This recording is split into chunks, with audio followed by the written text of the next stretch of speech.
Washington. Details about how NASA will implement a space policy directive regarding a human return to the Moon will be in the agency's 2019 budget request, scheduled for release as soon as early February. NASA Acting Administrator Robert Lightfoot, speaking at a Center for Strategic and International Studies CSIS Civil Space Forum here Jan. 18, didn't discuss specifics of those plans, but suggested both international and commercial partnerships would play key roles in NASA's approach to implementing Space Policy Directive 1. That directive, signed by President Trump Dec. 11, instructed NASA to return humans to the Moon for long-term exploration and utilization, as a step towards later missions to Mars and other destinations.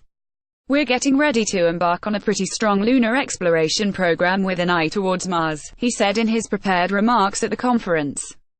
In an on-stage interview after the speech, Sean O'Keefe, a former NASA administrator who is now a distinguished senior advisor at CSIS, asked Lightfoot if he could give a preview of coming attractions about that plan.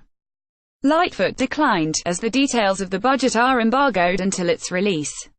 "We've been working on the plan. We've been working with the administration," Lightfoot said.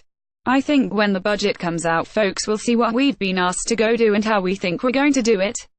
The White House has not announced a date for the formal release of the 2019 budget request. Under federal law, the president is supposed to submit the budget to Congress on the first Monday in February, which this year would be Feb. 5. However, it's not uncommon for administrations to delay that release, sometimes by several weeks, depending on issues such as the passage of the previous budget. On Jan. 16, NASA announced a series of State of NASA events at 10 field centers scheduled for Feb. 5 to give its social media followers behind-the-scenes glimpses of the agency's activities. In recent years, those State of NASA events have coincided with the release of the agency's budget proposal, including the release of the fiscal year 2018 budget proposal in May 2017. The policy directive instructs NASA to work with commercial and international partners in its implementation.